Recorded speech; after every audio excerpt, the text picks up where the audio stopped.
ஆண்டவரும் இரட்சகருமாகிய இயேசு கிறிஸ்துவின் நாமத்தில் வாழ்த்துக்கள். இந்த நாளிலும் எபேசியர் 5வது அதிகாரம் 15வது வசனம், 16வது வசனம், 17வது வசனத்தை நாம் தியானிக்கலாம். ஆனபடியினாலே நீங்கள் ஞானமற்றவர்களைப் போல நடவாமல் ஞானமுள்ளவர்களைப் போல கவனமாய் நடந்து கொள்ள பார்த்து, நாட்கள் பொல்லாதவைகளானதால் காலத்தை பிரயோஜனப்படுத்தி கொள்ளுங்கள். ஆகையால் நீங்கள் மதியற்றவர்களாயிராமல் கர்த்தருடைய சித்தம் இன்னதென்று உணர்ந்து கொள்ளுங்கள் என்று சொல்லி இங்கே பவுல் அப்போஸ்தலன் நடந்து கொள்ளுகிற காரியத்தை குறித்து அவர்களுக்கு எழுதுகிறதை பார்க்கிறோம். மதியினமான நடத்தை, கவனமுள்ள நடத்தை, இவைகளுக்குள்ள வேறுபாடுகளை இங்கே பவுல் அப்போஸ்தலன் எபேசு சபைக்கும் நமக்கும் எழுதியிருக்கிறார். செய்யக்கூடாதவை எவை, செய்ய வேண்டியவை எவை என்றும் அவர் இங்கே அறிவுறுத்துகிறதை நாம் பார்க்கிறோம். ஞானமற்றவர்களைப் போல நடவாமல் ஞானமுள்ளவர்களைப் போல கவனமாக நடக்க வேண்டும் என்று அவர் போதிக்கிறார். பொதுவாக அறிவுரைகளை பவுல் கொடுக்கும் பொழுது இந்த பகுதியிலே மாத்திரம் நடத்தல் என்கிற சொல்லானது 7 முறை இங்கே பயன்படுத்தப்படுகிறதை நாம் பார்க்கிறோம். இந்த எபேசியர் நிருபத்தில் மாத்திரம் 7 முறை நடத்தல் என்கிற காரியத்தை பவுல் அப்போஸ்தலன் பயன்படுத்துகிறார். தனி மனிதனுடைய வாழ்க்கை சக்கரம் முழுவதையும் குறிக்கும் அந்த சொல் கவனமாக நடக்க வேண்டும் என்கிற காரியத்தை வலியுறுத்தக்கூடியதாக இருக்கிறது. ஆண்டவர் நமக்கென்று ஒரு தகுநிலையை அவர் ஏற்படுத்தி வைத்திருக்கிறார். அதாவது நாம் 100% வெளிச்சத்தில் நடக்க வேண்டும், 100% வெளிச்சத்தில் பிள்ளைகளாக இருக்க வேண்டும் என்பதுதான் தேவனுடைய சித்தம்.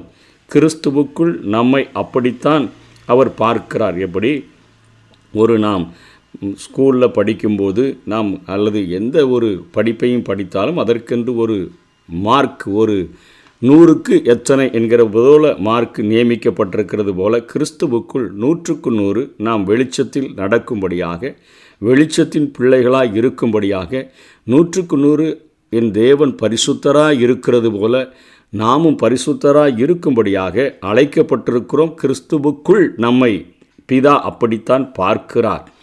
ஆகவே நமக்கென்று ஒரு தகுநிலை கொடுக்கப்பட்டிருக்கிறது.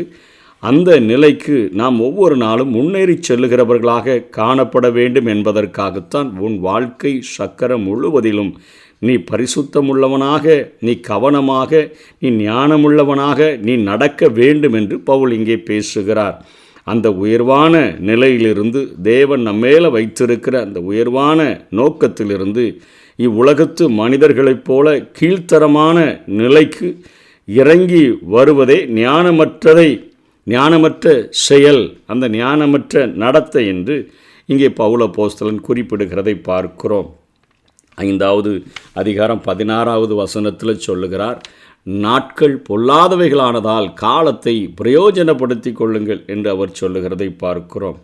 காலத்தை பிரயோஜனப்படுத்தி கொள்ளுங்கள். ஒவ்வொரு நாளும் தன்னுடைய திறந்த வாசலை அவருடைய பிள்ளைகளுக்காக அழைத்து வரக்கூடியதாக இருக்கிறது. நம்ம நினைக்கிறோம் ஒவ்வொரு நாளும் விடியும் பொழுது பிரச்சனைகளோடு கூடத்தான் விடுகிறது என்று நினைக்கிறோம். இல்லை, ஆண்டவர் ஒவ்வொரு நாளும் தன்னுடைய பிள்ளைகளுக்கு ஒரு திறந்த வாசலை வைத்துத்தான் அந்த நாளை அவர் நமக்கு அனுமதிக்கிறார். அப்படிப்பட்ட அந்த காரியத்திலே அதனுடைய வாய்ப்பானது நமக்கு பறந்து காணப்படுகிறதை நாம் உணர வேண்டும்.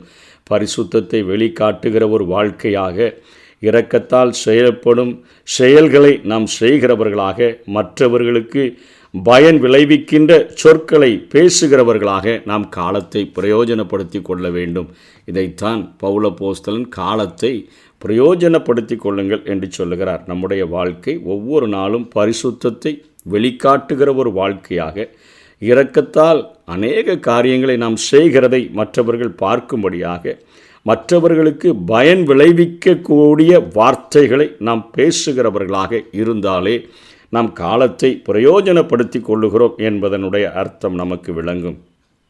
இந்த நாட்கள் பொல்லாதவைகள் நாம் பார்க்கிறோம். இதுவரையிலும் இல்லாத அளவிற்கு ஒவ்வொரு நாளும் பாவங்கள் பெருகி கொண்டே போகிறதை நாம் பார்க்கிறோம். எத்தனையோ நாம் கேள்விப்படாத புதிய காரியங்களெல்லாம் இந்த நாட்களிலே நடந்து கொண்டிருக்கிறதை பார்க்கிறோம். சிறு பிள்ளைகள் சீரழிக்கப்படுகிற நாட்கள், பள்ளிகளுக்கு பிள்ளைகளை நம்பி அனுப்ப முடியாதபடி இருக்கிற நாட்கள், பாதுகாப்பற்ற சூழ்நிலைகள், வேலியே பயிரை மேய்ந்து விடக்கூடிய ஒரு காலம், அத்தனையான ஒரு கொடுமையாக சத்துருவானவன் எல்லா சிறு குழந்தைகளிலிருந்து வயோதிபர் வரையிலும் தன்னுடைய கரங்களிலே எடுத்து அருவருப்பான காரியங்களை நடத்துகிற இந்த பொல்லாத நாட்களிலே நாம் வாழ்ந்து கொண்டிருக்கிறோம். ஆகவே நாட்கள் பொல்லாதவைகளாதலால் காலத்தை பிரயோஜனப்படுத்தி கொள்ளுங்கள் என்று பவுல் அப்போஸ்தலன் இங்கே சொல்லுகிறதை பார்க்கிறோம். ரெண்டாவது, சிறப்பாக விரைந்து நம்ம செயல்பட வேண்டும் என்று நாம் வலியுறுத்தப்படுகிறோம். எப்போதும் மனிதனோடு தேவன் போராடி கொண்டே இருக்க மாட்டார். கிருபையின் காலம் எப்போ முடியும்னு நமக்கு தெரியாது. இந்த உலகத்தில் ஆண்டவராகிய இயேசு கிறிஸ்துவை, நம்முடைய பிதாவாகிய தேவனை தொழுது கொள்ளுகிறதற்கும், அவரை குறித்து சாட்சி சொல்லுகிறதற்கும், அவருக்கென்று ஊழியம் செய்கிறதற்கும் இப்போது இருக்கிற அந்த வாய்ப்புகள் எப்பொழுதும் இருக்கும் என்று சொல்லி நாம் சொல்ல முடியாது. வாய்ப்புகள் யாவும் மிக விரைவிலே அது எந்தெந்தைக்கும் இல்லாமல் போகக்கூடிய ஒரு கொடுமையான நாட்களை நோக்கித்தான் நாம் கடந்து சென்று கொண்டிருக்கிறோம். இப்பொழுது நமக்கென்று கிருபையின் காலம் கொடுக்கப்பட்டிருக்கிறது. இந்த கிருபையின் வாசல் எப்பொழுது அடைக்கப்படும் என்று சொல்லி நமக்கு தெரியாது. ஆகவே நாட்கள் பொல்லாதவைகளாதலால் காலத்தை பிரயோஜனப்படுத்தி கொள்ளுங்கள் என்று பவுல் சொல்லுகிறார். 17வது வசனத்தில், ஆகையால் நீங்கள் மதியற்றவர்களாயிராமல் கர்த்தருடைய சித்தம் இன்னதென்று உணர்ந்து கொள்ளுங்கள். நாம் கர்த்தருடைய சித்தம் இன்னதென்று உணர்ந்து கொள்ளும்படியாக சொல்லுகிறார். பொல்லாங்கு எல்லா இடங்களிலும் பெருகி கொண்டிருக்கிறது. காலம் குறுகி கொண்டே வருகிறது. ஒவ்வொரு நாளும் நம்மை குறித்த தேவ சித்தம் இன்னதென்று அறிந்து அதன்படி செய்து முடிப்பதே நம்முடைய வாழ்க்கையில் மிகவும் இன்றியமையாததாக காணப்படுகிறது என்று பவுல் அப்போஸ்தலன் போதிக்கிறார். கர்த்தருடைய சித்தம் சிறிதளவும் இல்லாமல் நம்முடைய சொந்த எண்ணங்களினாலும் சொந்த வலிமையினாலும் கிறிஸ்துவின் பணியை செய்யக்கூடிய சூழ்நிலைகள் கூட இன்றைக்கு நிறைய ஏற்பட்டிருக்கிறதை பார்க்கிறோம். கர்த்தருடைய சித்தமே இல்லாமல் இன்றைக்கு தன்னுடைய சொந்த எண்ணங்களினால் சொந்த வலிமையினால் ஆண்டவருடைய பணியை செய்து கொண்டிருக்கிறதை பார்க்கிறோம். நம்முடைய தனிப்பட்ட வாழ்க்கையில் ஆண்டவருடைய சித்தம் இன்னதென்று நாம் உணர்ந்து அதற்கு முற்றிலுமாக கீழ்ப்படிந்து அவர் சொல்லுகிறபடி நாம் செய்ய வேண்டும் என்று சொல்லித்தான் பவுல் எழுதுகிறார். ஆகையால் நீங்கள் மதியற்றவர்களாயிராமல், இந்த உலகத்தினுடைய ஞானம் ஒன்றுக்கும் உதவாது. வேத ஞானம், தேவனை குறித்த ஒரு அறிவு, என்னை உண்டாக்கின என் ஆண்டவரை பற்றிய அறிவு, இதில் நான் தெளிவுள்ளவனாக இருந்து என்னை உண்டாக்கினதன் நோக்கம் என்ன, இந்த நாளை ஒரு புதிய நாளை தந்திருக்கிறார், இந்த நாளில் எந்த வாசலை ஆண்டவர் எனக்கென்று திறந்திருக்கிறார், அந்த வாசலை கண்டுபிடித்து இந்த நாளிலே நான் கர்த்தருடைய சித்தம் எதை நிறைவேற்ற வேண்டும் என்று சொல்லி மிகுந்த ஒரு ஜாக்கிரதையோடு கூட, ஞானத்தோடு கூட, புத்தியோடு கூட நாம் கவனமாக நடந்து கொண்டோம் என்று சொன்னால் காலத்தை நிச்சயமாக பிரயோஜனப்படுத்தி கொள்ள முடியும். கர்த்தருடைய சித்தத்தை நிறைவேற்ற முடியும். இந்த உலக மனிதர்களை குறித்து வேதம் அவர்கள் எத்தனையாய் கல்வி கற்றிருந்தாலும் தேவனுடைய அறிவு இல்லை என்று சொன்னால், ஞானமற்றவர்கள் என்று சொல்லுகிறது.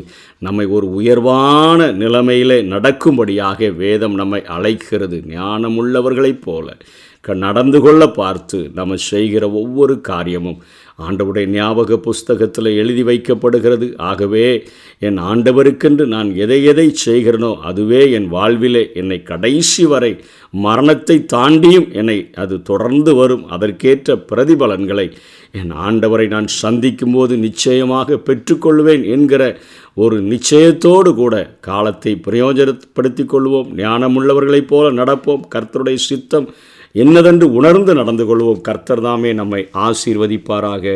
ஆமென்.